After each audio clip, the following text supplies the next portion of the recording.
Le contrat de trop. Philippe Deveau, directeur charismatique de 35 ans à la tête d'un empire florissant, venait tout juste de conclure un contrat de plusieurs millions d'euros. Dans la salle de conférence baignée de lumière artificielle, l'ambiance était euphorique. Il souriait, satisfait, discutant à la volée avec la fille de la femme de ménage, une fillette aux grands yeux curieux qui s'était discrètement approchée de la table. « Pardon, monsieur, mais ce contrat, il est faux », dit-elle doucement, pointant du doigt un détail sur l'un des documents. Le sourire de Philippe s'effaça instantanément. Lui, l'homme d'affaires qui ne faisait confiance qu'à sa propre intuition, se retrouva déstabilisé par une remarque aussi innocente qu'inattendue. Sa foi aveuglant son propre jugement frôlait souvent l'obstination. Mais ce jour-là, quelque chose changea. Et il ne se doutait pas que sa vie allait basculer, non pas à cause d'un concurrent ou d'une crise économique, mais à cause d'une simple femme de ménage, et de sa fille. Ce soir-là, Philippe rentra tard à la maison. La journée avait été un enchaînement ininterrompu de réunions, de négociations tendues et d'appels téléphoniques qui n'en finissaient plus. Fatigué, il passa une main lasse sur son visage, posa son manteau et entra dans la maison silencieuse. Seules quelques notes de musique, discrètes, s'échappaient du salon. Comme toujours, Emma l'attendait, élégante, un verre de vin rouge à la main, sourire impeccable aux lèvres. « Mon amour, ta journée ?» demanda-t-elle d'une voix douce, mais avec une légère tension difficile à ignorer. Éreintante. « J'ai juste besoin de manger et d'oublier tout ça. » Il l'embrassa sur la joue, dissimulant mal son irritation. Elle, imperturbable, déclara avec un éclat de joie, « Parfait. J'ai préparé tes steaks préférés. » À table, le repas se déroula d'abord dans un silence ponctué seulement par le cliquetis des couverts. La cuisine embaumait la viande grillée et les herbes fraîches. Philippe servit le vin, complimenta brièvement le dîner, puis tenta de relancer la conversation. « Et ta journée ?» Emma, qui n'attendait que ça, répondit, « Je suis allé à une exposition avec Marianne. Elle m'a confié quelque chose, son mari essaie lui aussi de signer avec Monsieur Noé. » Philippe haussa un sourcil. Il avala une gorgée de vin, pensif. « Intéressant. » murmura-t-il. Emma reposa son verre, se pencha vers lui avec un regard implorant. « Mon amour ? Signe ce contrat. Partons quelque part. Juste toi et moi. Tu ne te rends pas compte à quel point on mérite un peu de répit. » Philippe soupira, se frottant les tempes. « Je vais m'en occuper, mais je dois être sûr de ce que je fais. » Emma, frustrée, croisa les bras. « Tu es toujours trop prudent. Tu vois toujours le danger avant l'opportunité. Parfois, il faut foncer, sans réfléchir. » Il reposa lentement ses couverts et la regarda droit dans les yeux. « Ce ne sont pas des détails, Emma. C'est mon entreprise. Mon nom. Si quelque chose tourne mal, ce sera ma tête sur le billot. Tu agis comme si tout l'univers dépendait de ce contrat. Parce que c'est le cas. » Le silence s'épaissit. Emma, glaciale, fut la première à le briser. « Je veux une vie à notre hauteur. Du luxe. Des voyages. Des gens qui nous envient. Tu ne peux pas continuer à hésiter éternellement. » Philippe soupira, épuisé. « Pas ce soir. Je t'en prie. » Emma comprit qu'il n'y avait plus rien à dire pour le moment. Elle termina son vin en silence, se leva, et quitta la pièce. Philippe alla s'enfermer dans son bureau.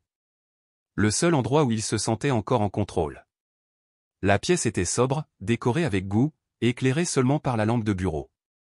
Devant lui, le contrat de Monsieur Blanc, un document promettant richesse et ascension fulgurante.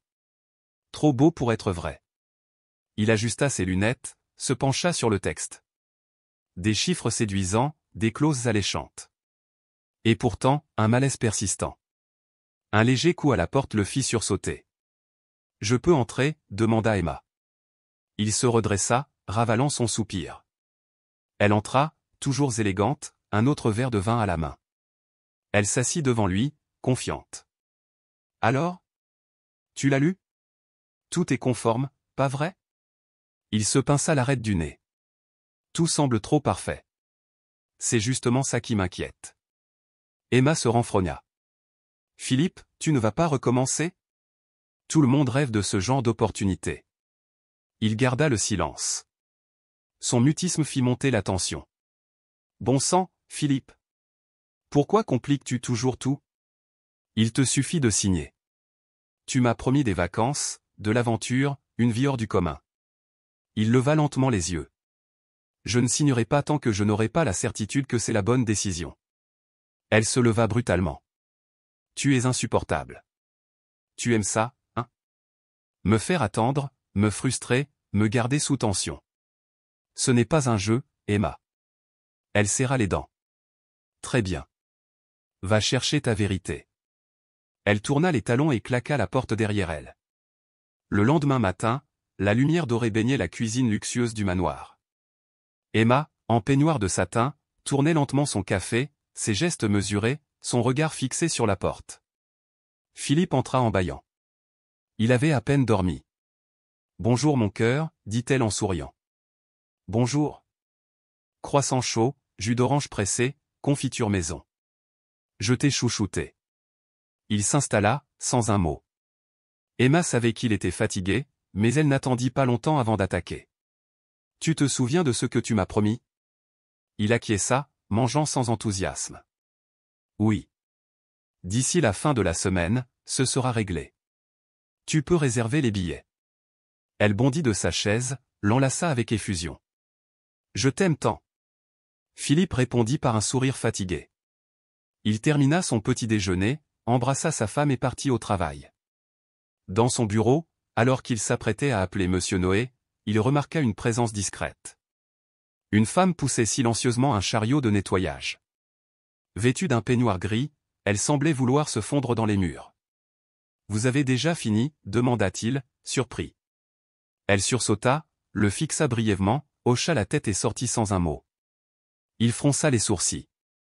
Elle lui avait toujours semblé étrange. Discrète. Presque invisible. Mais aujourd'hui, son silence lui parut suspect. Il chassa cette pensée, prit son téléphone, appela Monsieur Noé. « J'ai réfléchi à votre proposition. Je suis prêt à conclure l'affaire. » Une voix satisfaite répondit. « Excellent. Je serai là dans 1 heure. » À l'heure convenue, Philippe était installé derrière son imposant bureau de chêne. Le contrat était devant lui. La lumière du jour perçait à travers les stores, caressant les feuilles de papier. Monsieur Noé entra, impeccable, costume 3 pièces, regard tranchant. « Monsieur Deveau, vous prenez une sage décision. » Sur la table, 2 verres de whisky attendaient. Philippe saisit le stylo, leva un regard vers l'homme. Et juste avant de signer, quelque chose cliqueta dans son esprit. Le commentaire de la fillette. Ce détail. Il rouvrit rapidement le dossier. Et là, entre les lignes, une clause, dissimulée dans un langage juridique habile. Une faille. Un piège. Son cœur se mit à battre plus fort. Il referma lentement le contrat, leva les yeux vers Monsieur Noé et dit. « Je suis désolé. Je ne peux pas signer. » « Pas encore. » Le visage de Noé se crispa. « Pourquoi donc, Monsieur Deveau ?» Philippe se leva, regard assuré. « Parce que parfois, il faut écouter ceux qu'on ne remarque jamais. Même une petite voix peut vous sauver d'un désastre. » L'expansion de l'entreprise venait tout juste d'être conclue avec un succès éclatant. Le vent du triomphe soufflait dans les couloirs vitrés de la tour de Vaux. « Parfait, » dit Noé en rangeant méticuleusement les documents dans sa mallette de cuir brun, usée aux angles mais toujours élégante. « J'attendrai votre appel dès que tout sera validé officiellement. » Philippe lui serra la main avec chaleur, un sourire de satisfaction aux lèvres. Il le raccompagna jusqu'à la porte, son pas plus léger qu'il ne l'avait été depuis des semaines. Un contrat de plusieurs millions venait d'être signé, un jalon de plus gravé dans sa légende d'entrepreneur invincible. De retour dans son bureau, il s'étira avec soulagement et se laissa tomber dans son fauteuil en cuir, savourant quelques secondes de répit. Il allait fermer les yeux lorsqu'une voix fluette l'interrompit. « Je dérange ?» Il se retourna, surpris. Une fillette se tenait là, droite sur le seuil. Sophie, la fille de Madame Osley, la femme de ménage, le fixait avec de grands yeux bruns remplis de sérieux et de timidité mêlée. « Bonjour ma petite. »« Comment vas-tu » demanda-t-il en souriant, attendri. Sophie se dandina, visiblement mal à l'aise, puis leva les yeux vers lui avec une gravité inattendue. « Désolé, mon oncle, mais ce contrat est un faux. » Philippe sentit d'abord le rire lui monter aux lèvres, croyant à une fantaisie d'enfant. Mais en croisant le regard déterminé de Sophie, il comprit qu'elle ne plaisantait pas. « Que veux-tu dire » demanda-t-il, fronçant les sourcils. La fillette désigna les documents qu'il venait de signer. Intrigué, Philippe reprit les papiers et les observa de plus près. À sa grande stupeur, Sophie s'approcha, pointant un passage du doigt. « Maman l'a trouvé ce matin, en nettoyant ton bureau. Il y a une erreur ici. » Il se pencha sur la ligne indiquée. Un paragraphe mal formulé, des termes juridiques inhabituels, une signature qui n'était manifestement pas la sienne. Son cœur accéléra. « Attends » murmura-t-il en feuilletant précipitamment les pages. « Comment est-ce possible » Il leva les yeux, la gorge nouée. Sophie se tenait toujours là, droite, presque fière. « Maman dit qu'on a échangé tes papiers, dit-elle simplement. Philippe bondit sur ses pieds. Il devait parler à Madame Osley, immédiatement. « Où est ta maman » ? « Aux archives. » Il quitta le bureau d'un pas rapide, ses pensées tournant en spirale. Qui aurait pu vouloir le piéger? Et dans quel but? L'air semblait se charger de tension à chaque pas vers la salle des archives. Là, debout à l'entrée, il vit Claire Osley, penchée sur un rayonnage de dossiers, concentrée comme à son habitude.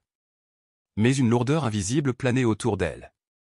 Philippe sentit une vérité proche, dangereuse. « Est-ce vrai » lança-t-il, sa voix résonnant dans la pièce silencieuse. Madame Osley sursauta, puis se retourna lentement, le fixant d'un regard prudent. « Qu'est-ce qui est vrai » demanda-t-elle d'un ton calme, mais ses yeux, eux, ne parvenaient pas à masquer la surprise. Philippe tendit la feuille qu'il tenait toujours entre ses doigts tremblants. « Étiez-vous au courant de la falsification des documents » La question tombait comme un coup près. Le visage de Madame Osley demeura impassible, mais ses mains tremblaient légèrement sur le bord du dossier.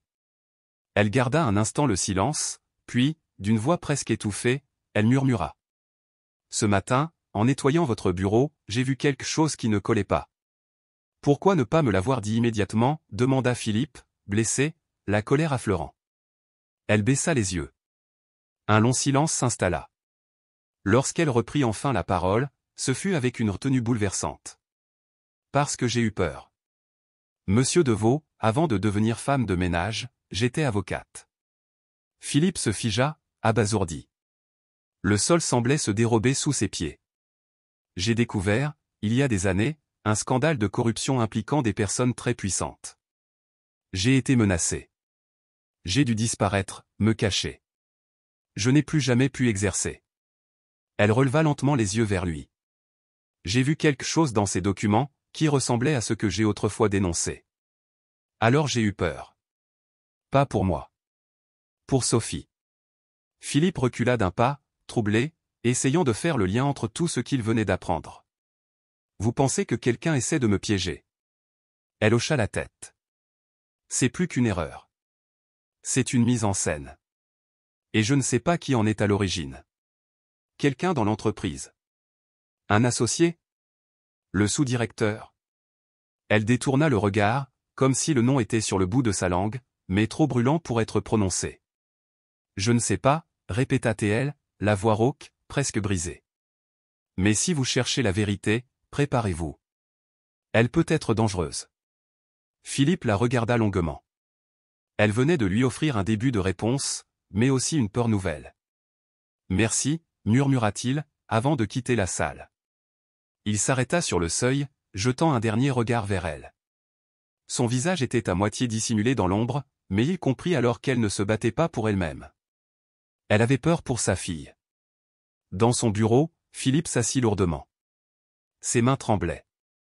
Tout ce en quoi il croyait, tout ce qu'il avait bâti, menaçait de s'effondrer sous ses yeux. Quelqu'un l'avait trahi. Et ce n'était pas une erreur. Son regard se fixa sur le téléphone. Ses doigts, mus par une impulsion irrépressible, composèrent un numéro qu'il n'avait pas appelé depuis longtemps. Celui de Jones, détective privé. Une vieille connaissance, mais surtout un homme de confiance. « Allô ? Monsieur Jones, c'est Philippe Deveau. J'ai un problème grave. Très grave. » Le silence de l'autre côté de la ligne ne dura qu'une seconde. « Je vous écoute. » Philippe inspira profondément. « Il y a eu une falsification de documents dans mon entreprise. Je crois qu'on cherche à me nuire de l'intérieur. J'ai besoin de savoir qui. Et pourquoi? Une autre pause, plus longue cette fois. Très bien. Où et quand? Dans 1 heure. Au café, au coin de la rue. J'y serai. Philippe raccrocha. Son cœur battait encore trop vite. Mais une chose était certaine, il n'était plus question d'ignorer les signes. La vérité venait de s'inviter dans sa vie, et il allait devoir la regarder en face, quoi qu'elle coûte. Philippe se sentait trahi. Profondément. Lui qui avait toujours cru en ses associés, en ses collègues, en l'intégrité de ceux qui l'entouraient. Il se retrouvait soudain seul, face à l'inimaginable. La confiance, lentement bâtie au fil des années, venait de s'écrouler comme un château de cartes, emporté par un souffle de trahison. 1 heure plus tard, il poussait la porte d'un petit café discret du centre-ville. Son regard balaya la salle, et il aperçut Jones, assis dans un coin, fidèle à lui-même. Un homme d'âge mûr, au visage creusé par les épreuves et les années, le regard calme, presque impénétrable. Il avait cette façon de s'installer dans un lieu, de s'y fondre, comme s'il avait toujours été là. Philippe s'approcha de lui, encore tendu, encore secoué. « Assieds-toi » dit Jones d'un ton égal, sans relever la tête. Il obéit, tira lentement la chaise, s'y laissa tomber, les épaules lourdes. Il tenta de masquer le tumulte intérieur qui grondait en lui, mais son regard trahissait son trouble. « J'ai besoin de savoir. Qui a falsifié les documents de mon entreprise ?» Sa voix vibrait d'une colère contenue. « Quelqu'un, dans mon entourage, essaie de me détruire. Tout est confus, mais je le sens. » Jones se pencha légèrement, concentré. « Raconte-moi. Qui pourrait être impliqué ?» Philippe laissa échapper un soupir, passant la main sur son front. « Mon adjoint. Il travaille avec moi depuis des années. J'ai toujours cru en sa loyauté, mais maintenant, j'en doute. » Il s'interrompit. Un frisson lui remonta l'échine. « Ou alors, ce sont mes associés. Des hommes avec qui j'ai bâti l'entreprise. Je ne sais plus à qui faire confiance. » Jones ne répondit pas tout de suite. Il observait. Analysait. « C'est donc quelqu'un en qui tu avais foi » murmura-t-il enfin. « C'est souvent cela. » Philippe acquiesça, à peine audible. « Je n'arrive pas à croire que cela m'arrive. On a travaillé ensemble, partagé tant de choses. » Jones croisa les bras, pensif. « Il va falloir creuser. Mais pour commencer, on doit dresser la liste complète des personnes concernées. Tu es prêt à faire ça ?» À cette question, une autre voix s'ajouta. « Claire. Venu les rejoindre. Tu es prêt à commencer dès maintenant ?» Jones releva la tête. « Oui. Je vais passer au peigne fin chaque personne, associé, adjoint, collaborateur. Peut-être qu'un détail t'a échappé, ou peut-être que quelqu'un cache un secret. Donne-moi accès aux documents et aux relevés. » Philippe sortit lentement son téléphone, les mains tremblantes, et lui transféra les fichiers essentiels. « C'est tout ce que j'ai pour le moment. Je te tiendrai au courant si autre chose me revient. » Jones parcourut rapidement les informations. « Parfait. Je commence dès maintenant. Tiens bon, Philippe. » Claire, restée debout à leur côté, sentit la tension lui nouer le ventre. Elle jeta un dernier regard à Jones, toujours assis, le regard fixé sur la fenêtre, comme s'il entrait déjà dans l'affaire corps et âme. Cette nuit-là, Philippe rentra chez lui, l'esprit hanté par ce qui venait de se produire.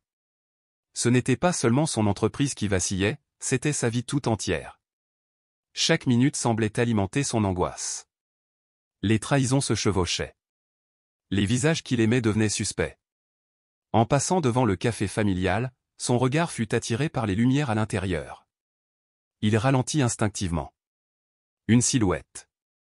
Puis une autre. Il fronça les sourcils. Là, à travers la vitre, il reconnut Emma. Sa femme. Elle n'était pas seule. En face d'elle, assis avec un naturel choquant, se tenait Monsieur Blanc. L'homme même qui avait signé les documents falsifiés. Le choc fut immédiat. Son cœur s'emballa. Son esprit se vida. Il s'était arrêté sans même s'en rendre compte. Sa voiture était garée. Il était déjà sorti. Son souffle devenait court. Pourquoi était-elle avec lui? Pourquoi ce sourire? Pourquoi ce regard complice? Il entra dans le café d'un pas rapide, presque violent. Les conversations cessèrent. Tous les regards se tournèrent vers lui. Il marcha droit vers leur table. Monsieur Blanc murmurait quelque chose à l'oreille d'Emma, qui riait doucement. Puis, il la vit. Elle. Sa femme. Elle recevait un baiser sur la joue.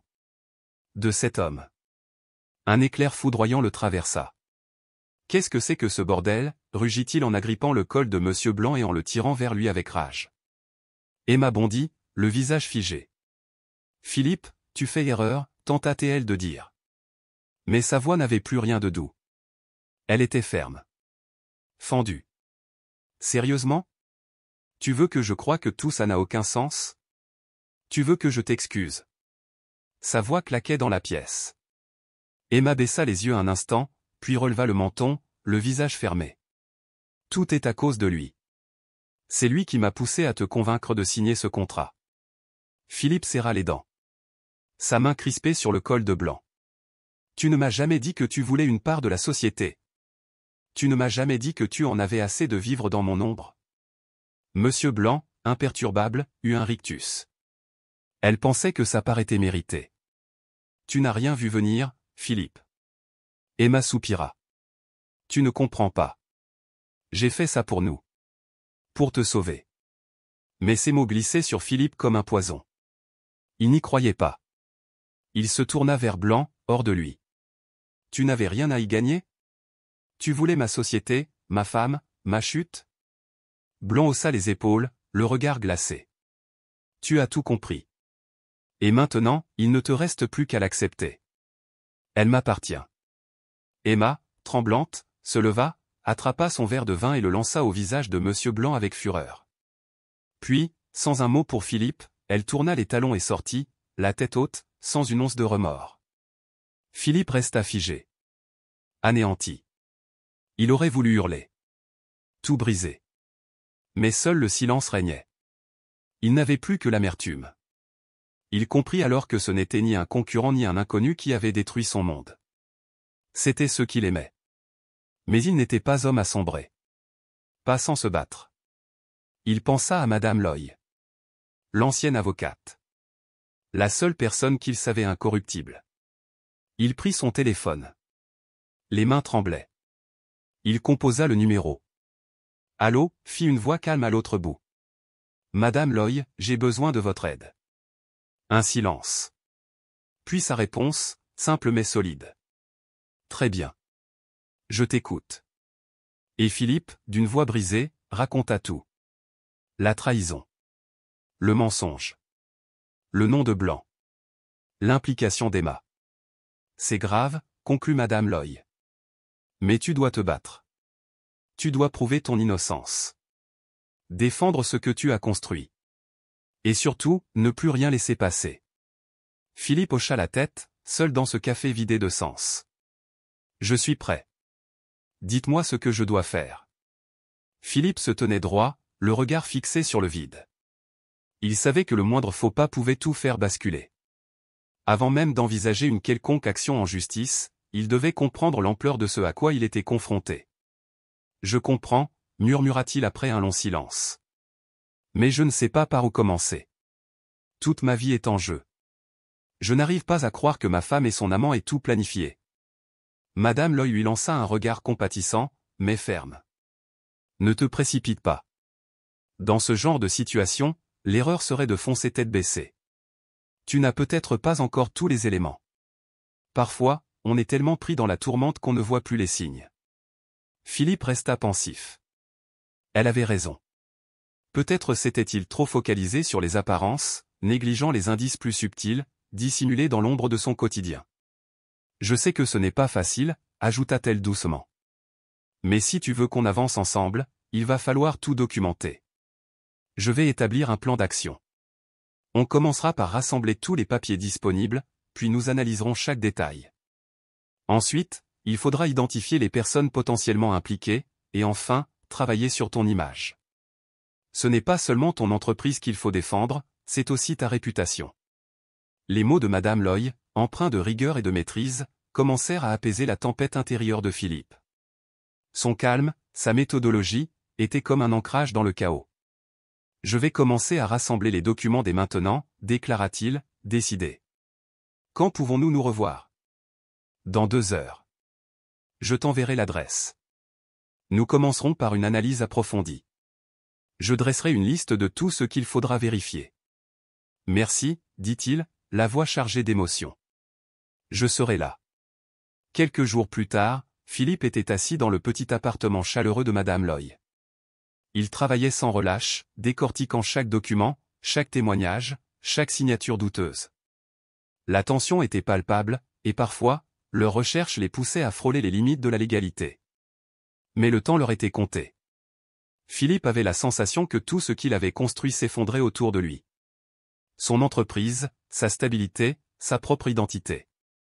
Chaque jour semblait le rapprocher un peu plus du précipice. Et pourtant, dans ce naufrage, Madame Loy restait son seul phare.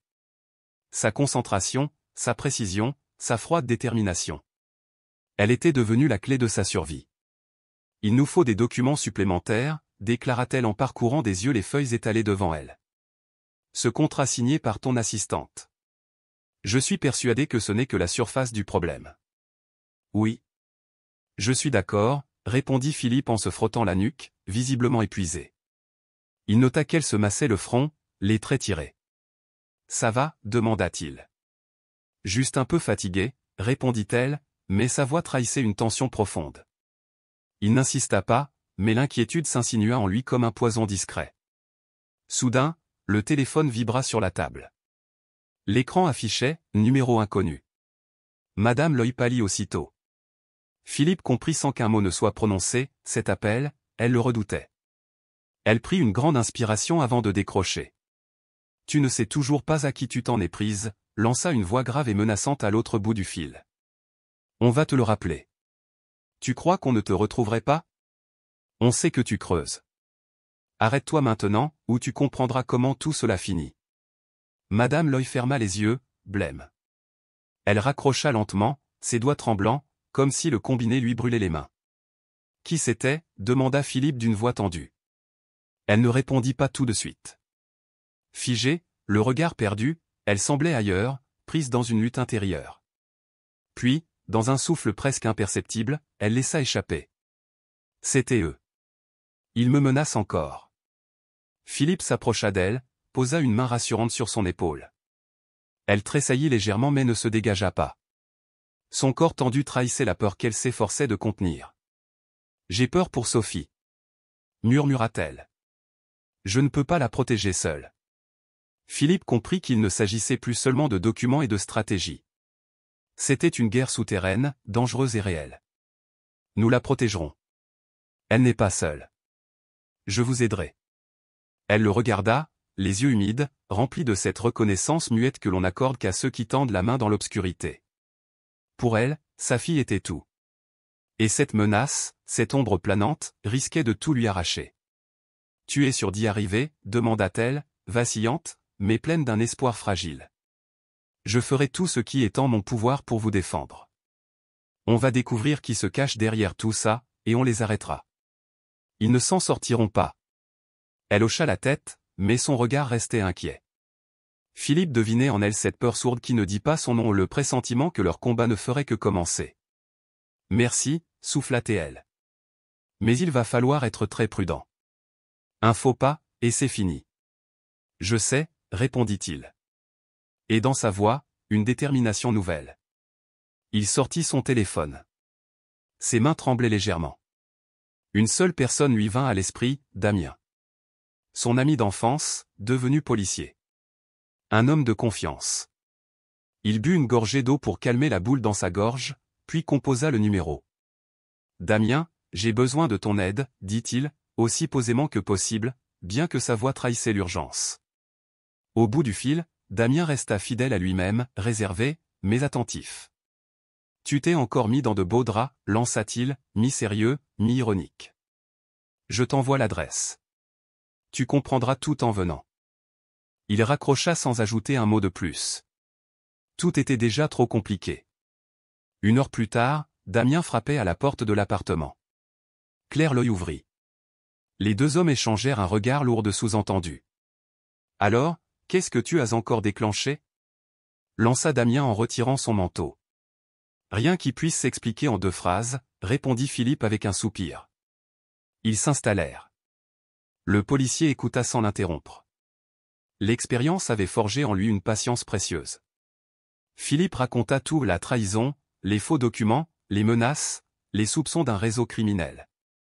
Damien fronça les sourcils. Tu réalises au moins que tu joues avec des gens dangereux. Ce genre d'organisation, ce n'est pas un tribunal qui les arrête, c'est le silence. Définitif. Philippe acquiesça. Il le savait. Mais désormais, il n'avait plus le luxe de reculer. Alors aide-moi. Pour elle. Pour sa fille. Pour que tout cela s'arrête.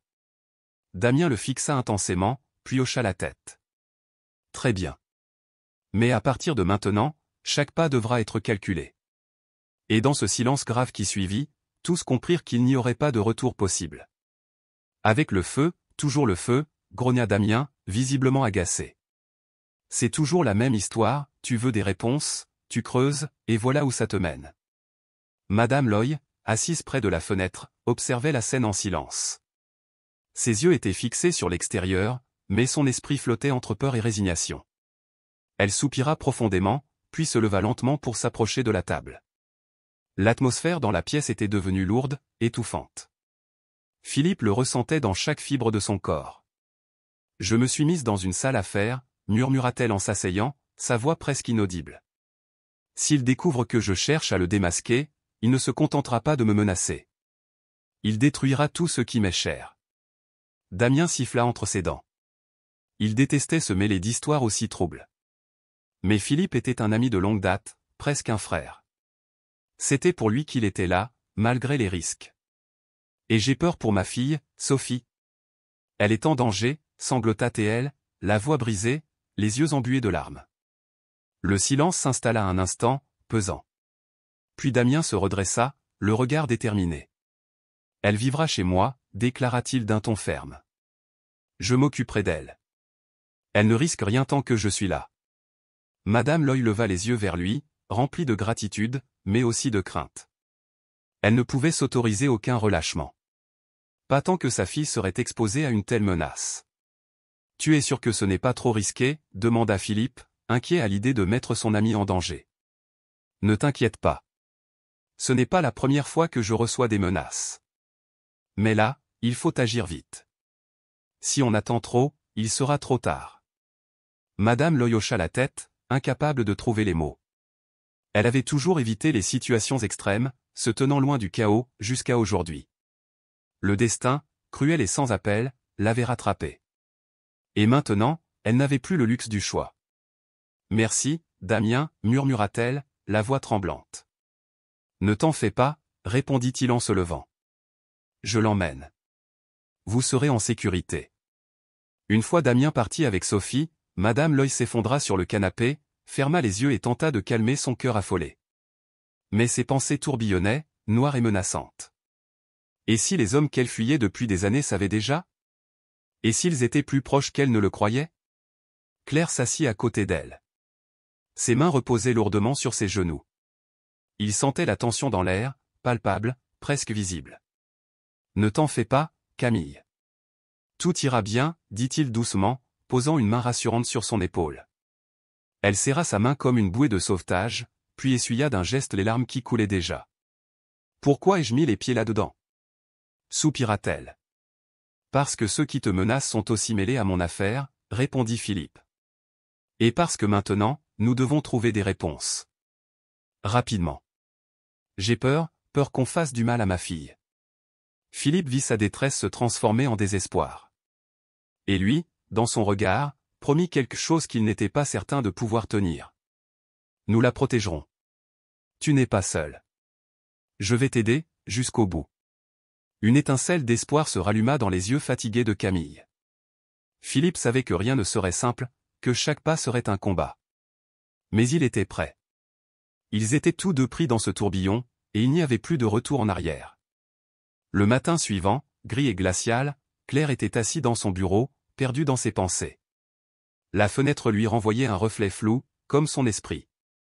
Trop de choses s'étaient passées, trop d'émotions accumulées. Il s'inquiétait pour Camille, pour Sophie, pour lui-même. Pour cette enquête qui le consumait lentement. Le téléphone sonna, brisant le silence. « Philippe ? Tu ne devineras jamais qui est impliqué dans toute cette affaire, » dit une voix au bout du fil. C'était le détective, sa voix chargée d'émotion et d'épuisement. « Tu es sérieux ? » souffla Philippe, le cœur battant. « Parle-moi en face. Où te retrouve-t-on ? » Au café. Le même que la dernière fois. Philippe raccrocha, enfila sa veste et sortit à grandes enjambées. Il le sentait, ce jour allait tout changer. Quand il entra dans le café, ses yeux se posèrent immédiatement sur le détective, assis près de la fenêtre. Il n'attendit pas pour s'asseoir. « Vous avez trouvé quelque chose ? Tu ne vas pas en croire tes oreilles, » commença le détective à voix basse. « On a identifié un des acteurs clés de cette conspiration. Tu connais Albert Simon ? » Philippe acquiesça lentement. Le nom lui disait quelque chose. Des murmures, des rumeurs sur un homme de l'ombre, toujours absent mais omniprésent dans les affaires louches de la ville. « Il est derrière tout ça ?» demanda-t-il, abasourdi. « Exactement. Et ce n'est pas tout. Angélique aussi est impliquée. Tout indique qu'elle joue un rôle dans cette opération savamment orchestrée. Peut-être n'est-elle qu'un pion, ou pire. » Philippe sentit le sol se dérober sous ses pieds. Angélique ? Il la savait ambitieuse, avide, mais de là à imaginer qu'elle trempait dans une organisation mafieuse. « Tu es sûr de toi ? » murmura-t-il, la voix étranglée. « On a des preuves. » Conversation interceptée, filature. Et crois-moi, ça ne fait que commencer. Albert Simon n'est pas un simple voyou. C'est un stratège, un manipulateur. Son réseau s'étend bien au-delà de cette ville. Philippe se laissa tomber sur une chaise. Les pièces du puzzle s'assemblaient enfin, mais la vérité était plus sombre qu'il ne l'aurait cru. « Que faisons-nous maintenant ? » « On va jusqu'au bout, » répondit le détective avec gravité. « On rassemble les preuves, on expose la vérité, on fait tomber chacun d'eux. » Les semaines suivantes furent une course contre la montre. Philippe et Camille, devenus malgré eux les piliers de cette enquête, virent leur vie bouleversée. La chute du réseau d'Albert Simon et d'Angélique ne fut pas sans douleur. Leur nom, leur visage, étaient désormais liés à un scandale sans précédent. Ils avaient exposé un empire de corruption, de chantage, de menaces. Des vies avaient été brisées, des secrets éventrés, mais une forme de justice commençait à émerger. Pourtant, dans le silence des nuits agitées, Philippe se demandait s'il avait vraiment gagné. Chaque jour, il affrontait ses propres doutes. Chaque nuit, il revoyait le regard de Sophie, apeurée, s'éloignant dans les bras de Damien. Il se rappelait le tremblement dans la voix de Camille, ses larmes silencieuses. Mais il savait aussi une chose, ils avaient choisi de lutter. De ne plus fuir. Et cela, personne ne pourrait leur enlever. Le feu de la vérité avait tout brûlé, mais il avait aussi laissé place à un sol neuf, sur lequel, peut-être, un jour, il pourrait reconstruire. Aujourd'hui n'était pas un jour comme les autres. C'était un de ces jours où le destin tout entier semble suspendu, où chaque pas résonne comme un écho d'espoir ou de crainte. Philippe marchait en silence, ses pensées bourdonnant sous son crâne, tandis qu'il se dirigeait vers le tribunal. À ses côtés, Camille avançait d'un pas ferme, le visage fermé mais les yeux pleins de feu. Il savait que cette journée marquerait un tournant, que la vérité allait enfin éclater au grand jour. Angélique de Vao et Albert Simon allaient comparaître devant la cour. Cette fois, ils ne pourraient plus se cacher derrière leurs mensonges, leurs manipulations ou leur fortune. Le masque allait tomber. Le ciel était gris au-dessus du palais de justice, comme si même la nature retenait son souffle. Lorsque Philippe franchit les lourdes portes du bâtiment, il sentit une tension presque palpable envahir l'air. Tous les regards étaient tournés vers cette affaire. Ce n'était pas un simple procès, c'était la confrontation entre la justice et la corruption, entre la lumière et les ténèbres. Il n'y aurait pas de compromis. Il fallait que justice soit rendue, pleinement, irrévocablement. La salle d'audience était pleine à craquer. Un silence solennel s'installa lorsque le juge entra, drapé dans sa toge, la gravité peinte sur chaque trait de son visage. Philippe et Camille prirent place parmi les rangées de bancs en bois, observant les accusés. Angélique, pâle comme un linceul, fixait un point invisible devant elle. Son visage ne trahissait rien, mais Philippe savait. Il savait qu'une tempête grondait derrière cette façade glaciale. Albert Simon, autrefois arrogant et sûr de lui, avait perdu de sa superbe. Ses épaules, jadis droites et fières, s'affaissaient maintenant sous le poids de la peur. Il savait. Il savait que la partie était terminée. Angélique de Vao, Albert Simon, vous êtes accusé d'avoir orchestré une conspiration criminelle. Vous avez mis en œuvre des actes d'extorsion, d'escroquerie, et mis en péril la vie de personnes innocentes, déclara le juge d'une voix claire et sans tremblement.